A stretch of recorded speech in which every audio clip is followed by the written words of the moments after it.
Hello everyone, welcome back to my channel. कैसे हो आप सब लोग? बहुत दिनों बाद फिर से आपसे बात हो रही है। आई होप सब लोग बहुत अच्छे हो। तो बहुत दिनों बाद मैं एक नया फ़ैन फिक्शन लेकर आई हूँ। आई होप आपको ये फ़ैन फिक्शन अच्छा लगेगा एंड आई होप कि इसे किसी और ने शेयर ना किया हो। तो ये फ़ैन फिक्शन थोड़ा सा डिफरेंट है। ये ना ही तो हिस्टोरिकल है और ना ही तो मॉडर्न, ये फैंटेसी वाला है। इस फैन फिक्शन का नाम है स्किल्स एंड आर्पेजियस।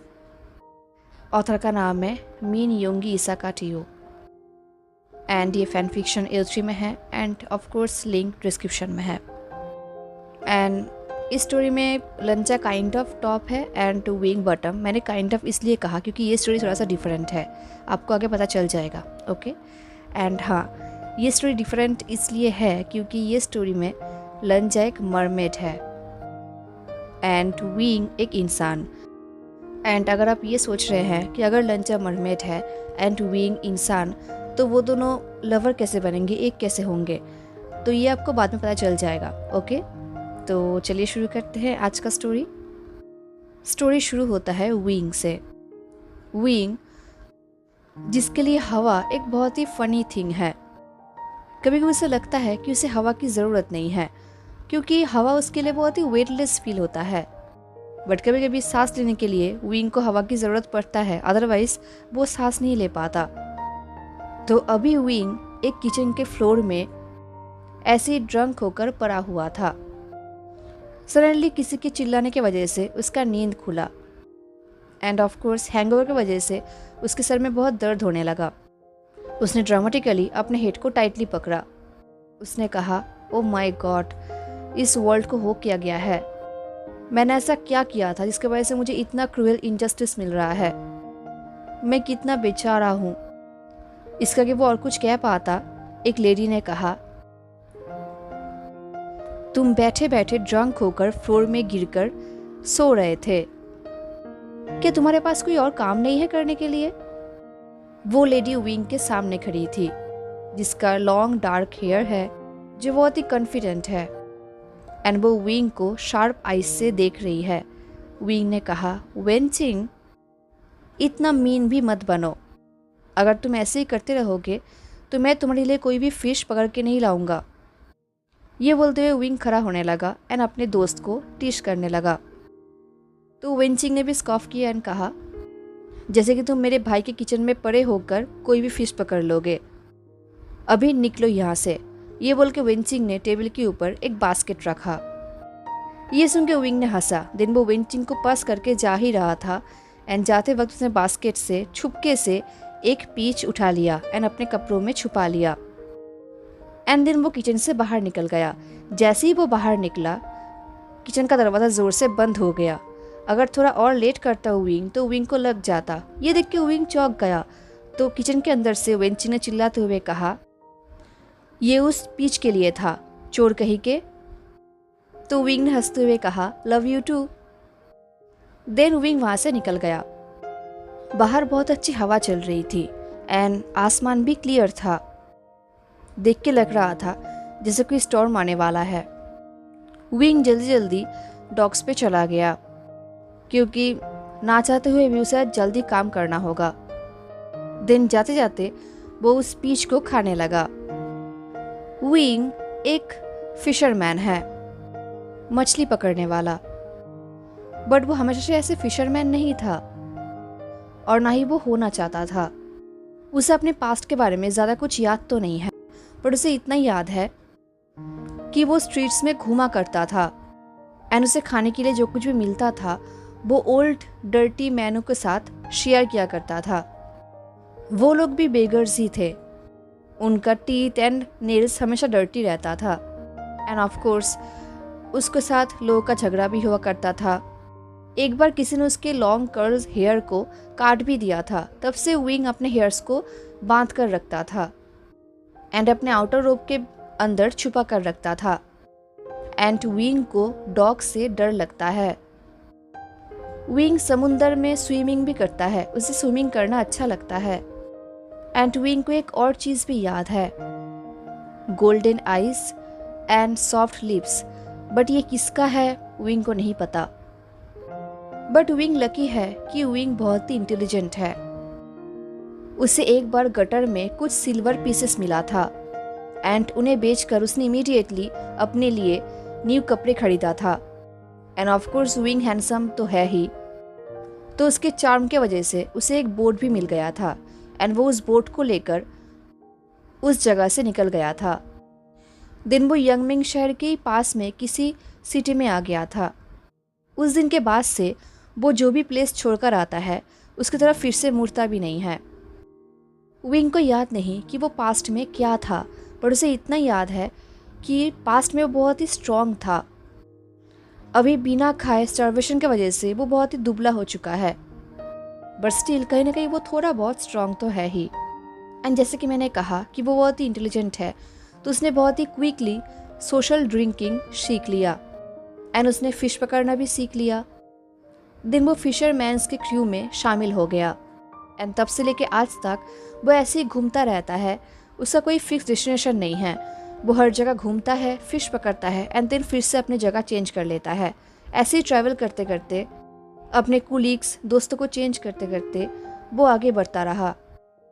ऑफ कोर्स उसका लाइफ स्मूथ तो नहीं है, किसी का भी नहीं होता, हर कोई दोस्त नहीं होते, तो उसके साथ लोगों का फाइट भी होता है एंड उसे फाइट करना आता है। उसके साथ साथ वो लोगों को इम्प्रेस करना भी जानता है। ऐसे ही ट्रैवल करते करते वो एक बार लानलिंग आया था एंड यहाँ पर आके उसे रियलाइज़ हुआ कि उसे ज्वेलरी पहनना भी पसंद है एंड वो ऑलवेज लोगों का हेल्प करता है, उनका काम कर देता है, उसके बदले उसे पैसे मिलता है। बट लानलिंग में वो पैसों के बदले पर्स लेता था एंड वैसे भी लानलिंग बहुत ही रिच है। बट एक बार एक इंसान ने, जिसको विंग ने हेल्प किया था, उस इंसान ने उसे पैसे या फिर किसी पर्ल के बदले उसे एक बांसुरी दिया था, एक डीजी। ये विंग को अच्छा तो नहीं लगा था, बट एनीवे उसने एक्सेप्ट कर लिया था एंड धीरे धीरे वो बांसुरी बजाना शुरू करने लगा एंड उसे बांसुरी बजाना अच्छा भी लगने लगा।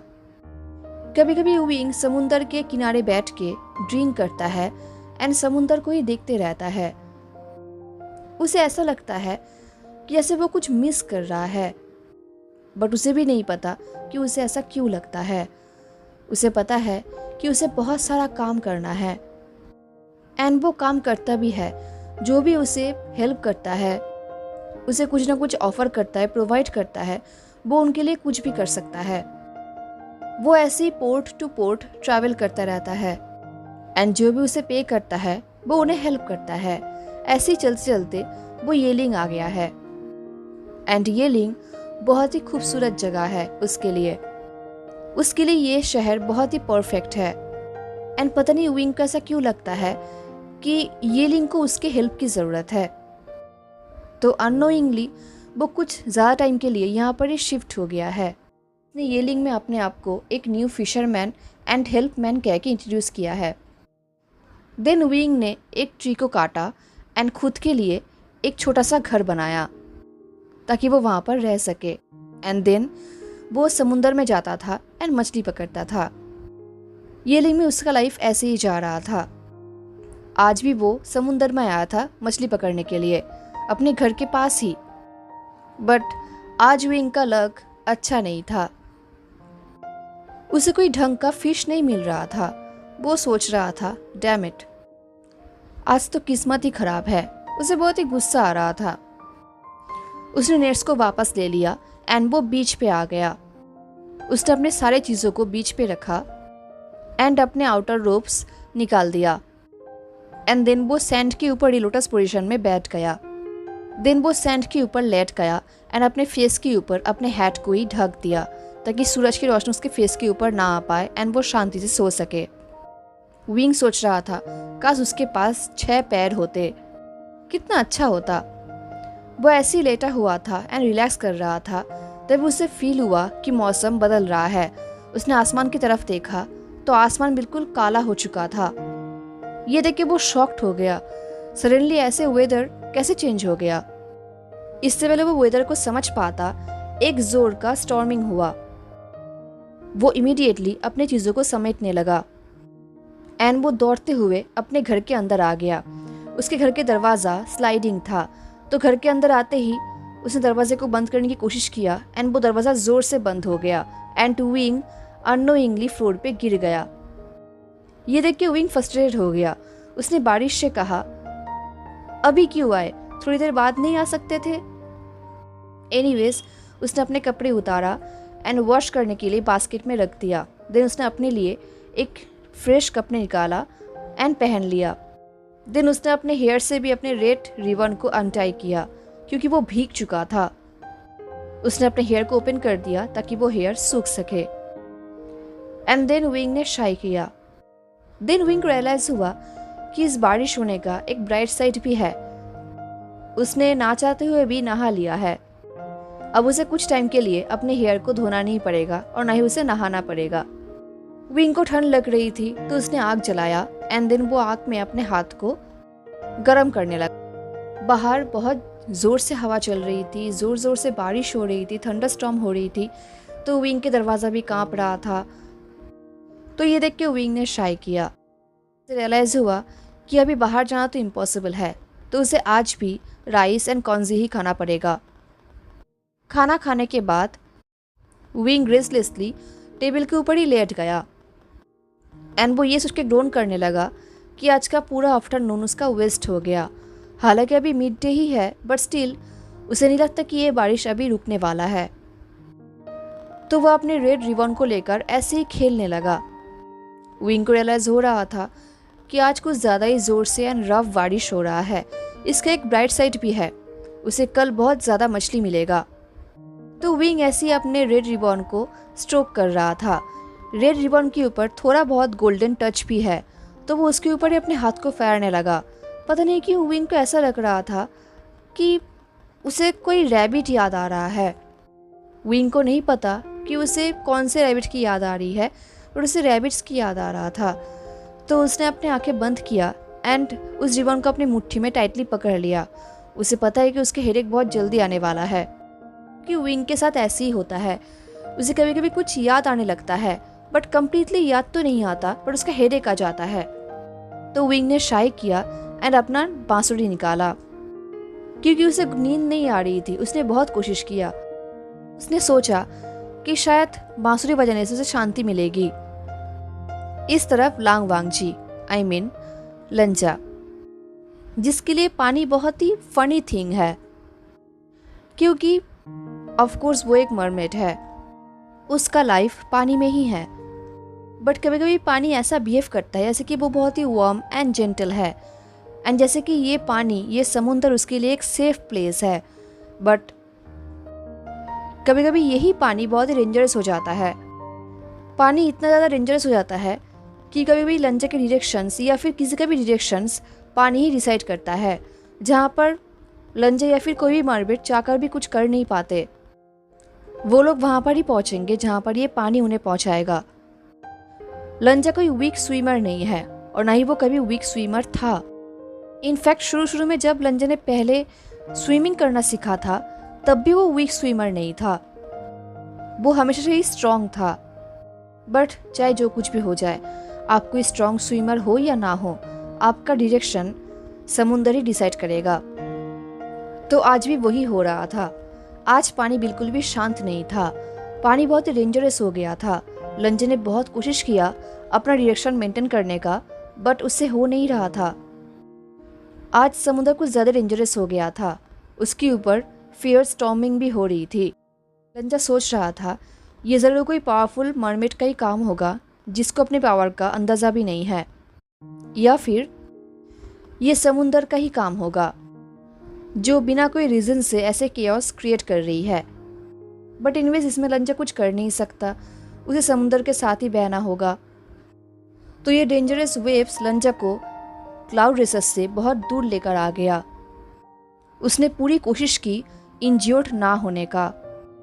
वो अपने घर से इतना दूर आ गया था कि उसने घर का बॉर्डर भी क्रॉस कर लिया था। बट एनीवेज थैंकफुली अभी स्टॉर्म थोड़ा सा कम हो गया है। तो लंजा सेफ्टी के लिए एक साइड में आ गया एंड देन वो अपने बॉडी को एंड अपने टेल को चेक करने लगा, ये देखने के लिए कि उसे कोई इंजरी हुआ है या नहीं। उसने देखा कि उसके टेल में से कुछ स्कल्स मिसिंग है, बट उसे कोई सीरियस इंजरी नहीं हुआ है। उसने अपने चियनकुन पाउच से एक सिंपल कॉम्प निकाला एंड बारिश की वजह से एंड इस स्टॉर्म की वजह से उसका हेयर बिल्कुल बिगड़ चुका है, तो अपने कॉम्प से अपने हेयर को ठीक करने लगा। एंड उसे ये देख के अच्छा लगा कि उसका वाइट रिबन बिल्कुल सही सलामत है। एंड वैसे भी वो हैंग वंगजुन है, सी वर्ल्ड का सबसे खूबसूरत मरमेड, आई थिंक पूरे वर्ल्ड का सबसे खूबसूरत इंसान, सॉरी मरमेड, तो उसको अपने लिए केयर तो करना ही पड़ेगा। एंड वैसे भी वो इस तूफान से अपने मन को थोड़ा सा डिस्ट्रैक्ट करना चाहता था, तो इसलिए वो अपने हेयर को कॉम्बिंग करने लगा। धीरे धीरे उसके बॉडी के सारे इंजरीज भी हील हो गए उसके कोर के वजह से। जब लंज ने देखा कि उसके बॉडी में इस तूफान का कोई भी निशान नहीं है, वो धीरे धीरे आगे बढ़ने लगा, क्योंकि उसे आज रात रहने के लिए एक शेल्टर की ज़रूरत है, क्योंकि वो घर से बहुत दूर है। थोड़ा सा रेस्ट करने के बाद वो फिर से घर के रास्ता ढूंढने लगेगा। जब लंज ने ध्यान से देखा, उसे रियलाइज हुआ कि वो ह्यूमन सेटलमेंट के बहुत ही करीब है। उसने एक्सपेक्ट नहीं किया था कि वो इतना दूर आ जाएगा, कि वो ह्यूमन सेटलमेंट के पास आ जाएगा। वो जानता है कि ह्यूमंस बहुत ही टेरिटोरियल क्रिएचर्स है, तो लंज को ध्यान रखना पड़ेगा ताकि आसपास कोई नेट ना हो एंड वो पकड़ ना जाए, क्योंकि वो नहीं चाहता कि कोई उसे फोर्सफुली यहाँ से लेकर जाए। उसने 13 साल बहुत ही दुख में गुजारा है, तो वो अभी शेमफुली मरना नहीं चाहता। उसकी लाइफ की ये 13 साल बहुत ही लॉन्ग पीरियड था। उससे पहले लंजो को ऐसा नहीं लगता था कि टाइम बहुत ही स्लो जा रहा है, उसे ऐसा लगता था कि टाइम बहुत ही फास्ट गुजर रहा है। बट जब से वो विंग से मिला था, टाइम उसके लिए थम गया था, एंड विंग को खोने के बाद टाइम और भी ज़्यादा स्लो हो गया था। विंग ने उसकी लाइफ का बहुत कुछ चेंज कर दिया था। बट एनीवेज, अब उसे सेफली घर पहुंचना होगा। उससे पहले उसे सेफली एक शेल्टर ढूंढना होगा। वो धीरे धीरे आगे बढ़ने लगा। उसे रियलाइज हुआ कि पास में ही एक स्मॉल विलेज है, क्योंकि समुद्र के ऊपर एक ऊँट का लॉन्ग रास्ता बना हुआ था। लंज को रियलाइज हो रहा था कि ये विलेज बहुत ही पीसफुल है, बहुत ही शांत है। अगर विंग होता तो उसे ये प्लेस बहुत ही अच्छा लगता। ये सोचते हुए लंज ने अंदर ही अंदर ग्रोन किया। उसे बहुत ही फ्रस्ट्रेटेड फील हो रहा था। पता नहीं क्यों उसे आज बार बार विंग की याद आ रही थी, जो कि बिल्कुल भी हेल्पफुल नहीं था। एनीवेज, वो आगे बढ़ने लगा। वो बस यही होप कर रहा था कि उसे रास्ते में कोई शार्क मिल जाए एंड वो उसे डायरेक्शंस पूछ सके। एंड अभी स्टॉर्म भी रुक चुका था, सब कुछ शांत हो चुका था, तो उसके लिए आगे बढ़ना बहुत ही आसान था। तो वो वुडन पाथ के नीचे से जा रहा था ताकि कोई भी ह्यूमन उसे देख ना पाए, क्योंकि अगर किसी ने उसे देख लिया तो वो लोग सरप्राइज हो जाएंगे। तभी लंजा को ईस्ट की तरफ कुछ दिखा एंड वो क्विकली उसकी तरफ ही आगे बढ़ने लगा। एक हेवी स्टॉर्म के बाद समुंदर बहुत ही शांत होता है, बहुत ही अच्छा फील होता है इस वाटर में। तो लंजा को बहुत ही अच्छा लग रहा था।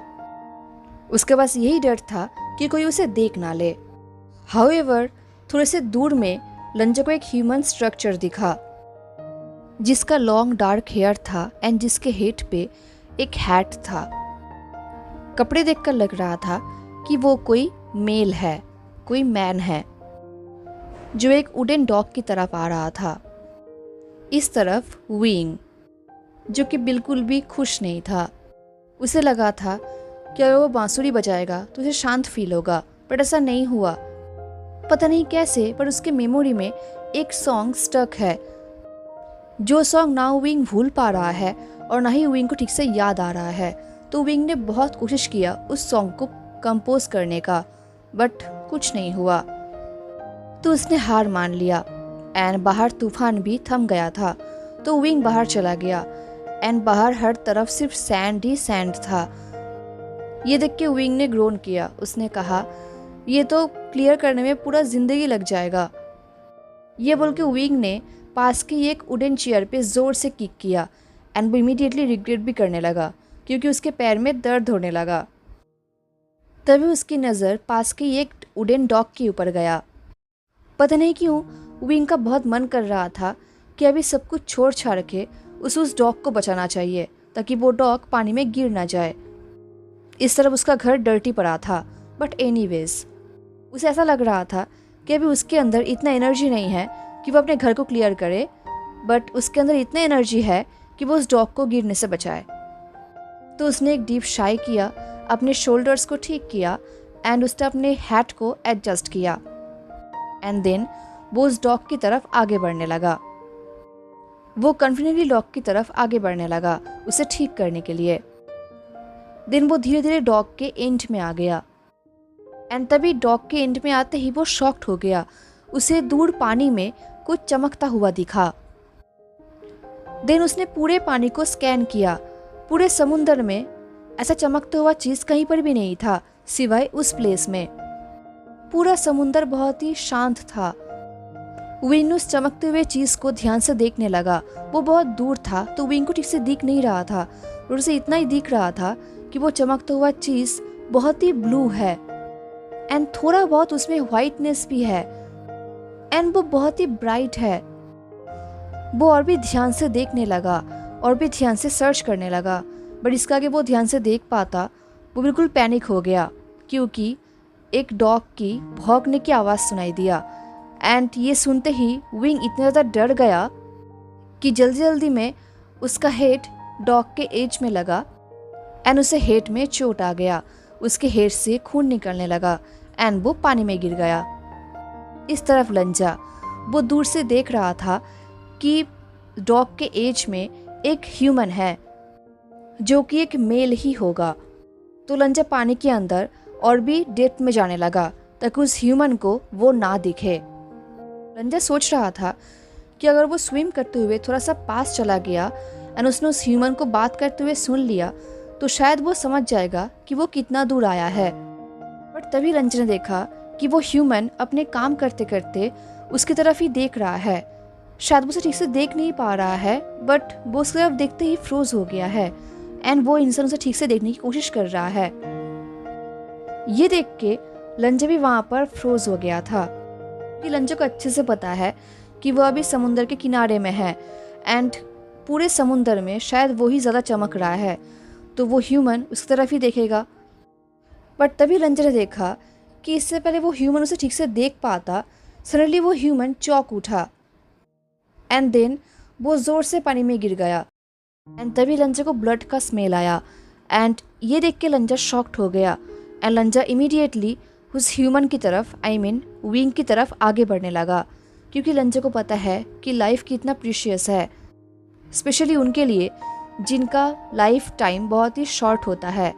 ह्यूमन मरमेड्स की तरह इमॉर्टल नहीं होते हैं, उनके पास ज़्यादा लाइफ टाइम नहीं होता है एंड लंजा इस इंसान को मरने नहीं दे सकता। तो लंजा बहुत ही क्विकली उस ह्यूमन की तरफ पहुंच गया। देन उसने उसको अपने बाहों में उठा लिया। उस ह्यूमन का फेस उसके हेड से ढका हुआ था एंड उसके हेड से थोड़ा बहुत ब्लड निकल रहा था। लंजा ने उस इंसान को ध्यान से पकड़ा। उसने उसे अपने एक हाथों में पकड़ लिया एंड दूसरे हाथ से उसने उसके हेड को उसके फेस से हटाया एंड जैसे ही उसके बैम्बू हैट को उसने उसके फेस के ऊपर से हटाया, लंजा शॉक्ड हो गया। उसने मन ही मन में कहा, विंग। हेलो एवरीवन, तो कैसा लगा आपको आज का फर्स्ट पार्ट? क्या लगता है आपको लंजा एंड विंग एक दूसरे को कैसे जानते होंगे? ज़रूर बताना हाँ। एंड मिलते हैं नेक्स्ट पार्ट में, तब तक के लिए tata, take care, stay safe, bye.